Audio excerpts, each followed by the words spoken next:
Now, a woman who was given contaminated blood as part of an NHS scandal in the 70s has told BBC Radio Kent it's taking too long to get compensation.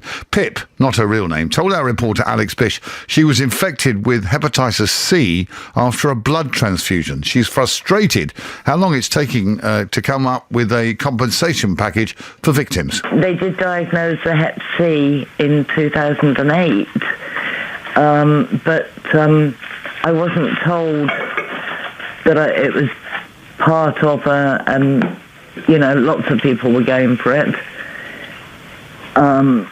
had been affected sort of thing. I wasn't told that. I had to find all that out myself.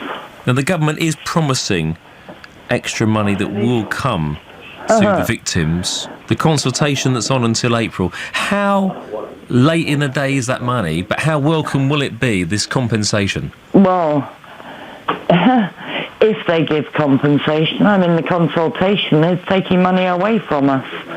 It's not helping us in any way. It's paying for treatments, it's paying for newbies, because they're expecting nearly 33,000 people to come forward yet. So I don't have a clue. It's not going to help many at all, to be honest with you. If they were offering compensation, then yes, that would be very welcome. But because they should own up to it, and it's criminal what they've done. People have gone to prison for less. There have been criticisms about how long this compensation package has taken. Yes. What are your thoughts on that? What are my thoughts? I think if the government can get away with anything, they will try. So are you saying that it's taken too long, this whole process? Yes, definitely. It's far too long. It would be nice to get closure now, but no, it's far too long. There are too many people suffered, too many people suffering, and it could have helped them throughout their lives. Most of us were infected in the 70s and 80s, apart from obviously the haemophiliacs, which I'm not, by the way. It's just from the transfusion that I got mine. A lot of the haemophiliacs are younger because they were discovered earlier. Is it too little too late then, or is it right that this compensation is sought? It's right that it's sought. The government did this. The government are aware that they did this. The government were aware at the time, because hepatitis C, whilst it didn't have a name even back in the 40s, it was still known as hepatitis non-A and non-B. That's Pip from Kent talking to our reporter Alex Bish about how she became infected with hepatitis C through a blood transfusion, still waiting for compensation. We asked the Department for Health to take part in the programme this morning, but were told no one was available. They issued the following statement. This is a positive step. We want to help everyone affected by this tragedy, so I'm pleased we will be doubling the funding in the scheme and making sure more people can get breakthrough treatments. It's really important that we hear from the affected community on these proposals, so I urge all involved to give their views on the consultation. I don't quite get that. Doesn't really answer the question, does it? The question was, why is it taking so long? And what they've said is that they're putting more money into it. Anyway, later in the programme, we'll be speaking to the campaign group Tainted Blood and the South Thanet MP Craig Mackinlay. 6 minutes past 7. It's breakfast on BBC Radio Kent with John and Maggie. Tuesday morning. Very good morning to you. Now, a woman who was given contaminated blood as part of an NHS scandal in the 1970s has spoken to BBC Radio Kent for the first time about her ordeal and says it's taking too long to get compensation. Pip, not her real name, told our reporter Alex Bish that she was infected with hepatitis C after a blood transfusion. She's frustrated how long it's taking to come up with a compensation package for victims. The consultation is taking money away from us. It's not helping us in any way. It's paying for treatments, it's paying for newbies, because they're expecting nearly 33,000 people to come forward yet. So I don't have a clue. I mean, like, it's not going to help many at all, to be honest with you. I mean, if they were offering compensation, then yes, that would be very welcome. But because they should own up to it, and it's criminal what they've done. I mean, people have gone to prison for less. There we are. That's Pip, who received contaminated blood and now has hepatitis C. She's saying the compensation is taking far too long. 40 years ago she was infected. Well, I'm joined now by Mark Ward from the campaign group Tainted Blood. Mark's a haemophiliac who developed AIDS through an infected blood transfusion he received as a child. Mark, good morning to you. Good morning.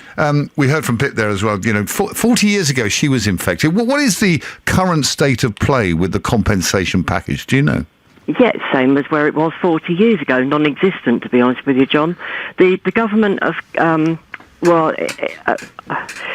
they've pretended that they've been listening. They've pretended, and they've done what they've always done to the rest of the country, is that it's all smoke and mirrors. They've sat down and they've held little meetings and discussed things, and they've led the community on. The Prime Minister stood at the dispatch box before the last general election and promised if he was stood there as Prime Minister after the election, he would sort this scandal out.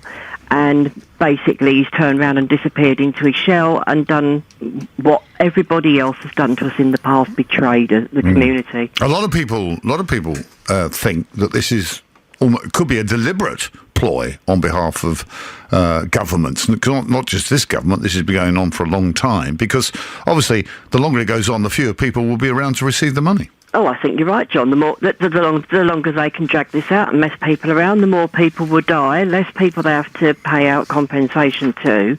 And you see, the one thing that the legal term, what they've been using, which is really awful, is that at the end of the day, the NHS, a government-funded organisation that everybody pays into in their taxes, were warned many, many years ago with regards to the hepatitis viruses and various other contaminants within blood transfusions and blood products, because that's where there is the difference, you Yes. see. You've got the whole blood, say somebody has a car crash, they're given blood to save their lives, or sometimes mothers were given a blood transfusion after giving birth. With myself as a haemophiliac, they actually they produced a blood product that in the 1950s, Dr. John Garrett Allen actually warned that these were dangerous, and hepatitis was one of the contaminants within it. So is the complaint that basically they could have tested these products, or they could have tested the blood they were using to find out if it was infected, and they didn't? Or was that technology just not available then? Well, it wasn't even as basic as that, John. It was where they were sourcing the blood from. You don't need to be a rocket scientist to work out that some poor man or woman who's living in the gutter, down and out, homeless, skid row donors they called them, they were paying them for their blood. So these people, desperate, as I say, living on the streets, and they would go in and they would sell their blood to pay for their alcohol or their drug habits. Yep. This here in the UK, they were actually still, and right up into the mid-1980s, they were still going into borstalls and prisons and harvesting the blood from prisoners, despite knowing, like from Scotland, they had a huge drug problem within the prisons, and hepatitis was rife. We did ask the Department of Health to take part in the programme this morning. We were told there was no one available, but they did issue us with this statement. I'll let you to listen to this now. Listen to this statement. This is a positive step. We want to help everyone affected by this tragedy, so I'm pleased we will be doubling the funding in the scheme and making sure more people can get breakthrough treatments. It's really important that we hear from the affected community on these proposals, so I urge all involved to give their views on the consultation. What do you make of that, Mark? I will keep it polite, but that is the biggest load of old rot I've ever heard, and I'm sorry, but there's two things I don't like about Jane Ellison, and that's her face. That woman has said that she's listening to us. she's. Well, Mark, I think the point they're making is, look, they've got this fund of £25 million to compensate. £125 million. Yeah. That's already there in the compensation. They will be compensating families if people are deceased, apparently. So there isn't a way of waiting and paying less, and that sum is there anyway. They'll pay out £125 million even if there's one person left. One person will get the lot, I assume. But don't they have to look? Doesn't it take time to find out who gets what?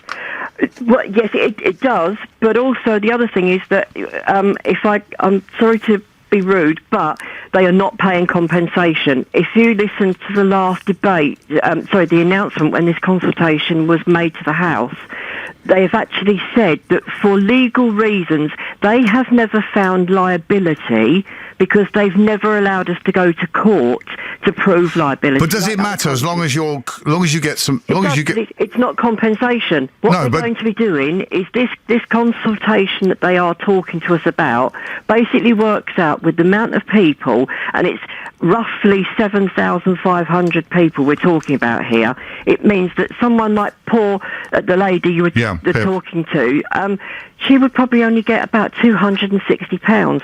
Me, myself, living with AIDS, hepatitis C, the whole list of what I've got, the money that I receive each year, they're going to take away the index linking. So that means that as the cost of living goes up, my money will become more worthless. They are not going to allow winter fuel grant payments. You won't have any grant applications. How much do you think you'd get? They're saying they want to freeze it at £15,000 for the rest of my life. So I've lived longer now with AIDS than I did before. Okay. I was infected at 12 years old. I'm now, all being well, this year going to make 47. Okay. Mark, thank you very much indeed. Mark Ward, who's suffering from AIDS he's a haemophiliac after a drug transfusion when he was a child of 12, as you heard. In the next hour, we'll be speaking to the Conservative MP for South Thanet, Craig Mackinlay, about this. A woman who was given contaminated blood as part of a 70s NHS scandal has told BBC Radio Kent it's taking too long to get compensation. Pip, not her real name, told our reporter Alex Bish she was infected with hepatitis C after a blood transfusion. The consultation is taking money away from us. It's not helping us in any way. It's paying for treatments, it's paying for newbies because they're expecting nearly 33,000 people to come forward yet. So I don't have a clue. I mean, it's not going to help many at all, to be honest with you. I mean, if they were offering compensation, then yes, that would be very welcome. But because they should own up to it, and it's criminal what they've done. Well, I'm joined now by Conservative MP for South Thanet, Craig Mackinlay, a long-time campaigner on this issue, which affects several of his constituents. Good morning, Mr Mackinlay. Yeah, good morning. Is there a simple answer to the question, why are people still waiting for their compensation? Well, no, there isn't a simple answer, but I think we can say that this has been there is the most extensive consultation we've ever seen. That's running till the 15th of April. I've extracted commitments from the Health Minister. Even on the floor of the House, I asked that she assure me that the advanced new treatments that are coming forward will be available to all sufferers. So I think the government more than ever has realised the gravity of this situation. There's been promises by the PM. I'm certainly hoping that this consultation will lead to an outcome which people will never be happy. What we wish we could do was wind the clock back and go back to those days when these blood products could have been tested, particularly for hepatitis C. Of course, for HIV, that was a disease that hadn't even been identified yet. I mean, from the most simplistic view of things, if you look at it, you've got people contaminated by bad blood back in the 70s, people suffering now because of that. There is money in a pot. Why hasn't the money been given out? I mean, that's the simple way of looking at it. Well, the government has actually spent £1 billion in total over the years, and this new pot of £100 million, I hope will go some way towards it. But also, the NHS has spent £190 million last year, made it available for those with cirrhosis, so they can benefit from new treatments. I mean, I think this is. But that's for treatments. That's not compensation. Well, it's not. No, I mean, we have to accept that we're all part of the insurance pool on this one. There isn't a magic government money tree that can be shaken, and I'm certainly hoping that that the settlements that are being made, they're ongoing payments to many. I've got a particular sufferer in my constituency I see very, very regularly, Steve Diamond from Broadstairs, and he's currently in receipt of £15,000 per year, just to try and make his life that much more acceptable. It's going to be a very difficult bridge between what people think they want and what is available. Do you think is £15,000 enough after he was let down by the state, by the very people that were looking after him? Well, again, I say it's these were very new diseases at the time. Of course, we'd love to. No, is £15,000 now? Is £15,000 now in 2016 enough for that man a year? Well, as I say, I'm hoping this consultation might come up with an assessment of each and every case and say this is the appropriate amount that is deemed the right amount. But of course, there's always going to be a bridge between what people would like and what might be available. That's a very difficult bridge to cross. That particular case you're talking about, I'm just wondering, was he in receipt of any benefits before he got that settlement of £15,000 a year? Because we spoke to a guest earlier who's very concerned that when he does get his money, and he's thinking it'll be about £15,000 a year as well, that his benefits will be stopped. I don't know how it's going to interact with benefits. I really don't know at the moment. It may have an impact. I don't know. If I knew that, I'd tell you. I don't know. Okay. We did ask the Department of Health to take part in the programme this morning. We were told no one was available. They issued the following statement to us. The consultation is taking money away. This is a positive step. We want to help everyone affected by this tragedy, so I'm pleased we will be doubling the funding in the scheme and making sure more people can get breakthrough treatments. It's really important that we hear from the affected community on these proposals, so I urge all involved to give their views on the consultation. They didn't really seem to answer the question that we asked, which was, why is the consultation taking so long? What's your reaction to their statement? Well, it has taken too long. It's been going on for many years for many people. But as I say, this consultation runs till 15th of April, and I'm really hoping that all those affected will come forward. We'll have a scheme that will help all of those through the rest of their lives. But I think I'd say there's no brightness in any of this. But the brightness is that we do have a lot of new treatments, which I hope will be able to address some of the problems. I mean, cirrhosis is the main sort of additional factor that you have, and some are now suffering from liver cancer, which we know is an extremely serious condition.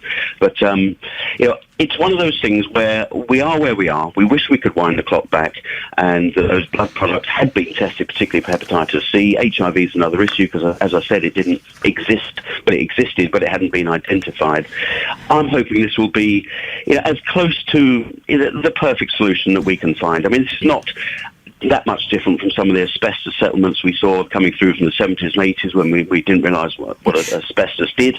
So it's not going to be perfect. Nothing's perfect. Okay. But I think this is a very positive step towards getting people's lives back on track. Do you think somebody should be held responsible for this? Should an individual or individuals be held responsible? I mean, might there be criminal negligence involved in this? Well, I think that's a little bit too far. I mean, we live in an evolving world of health and medicine. I mean, at that time, there was obviously an assessment made that the risks were too low. And, of course, looking back, we can solve lots of things.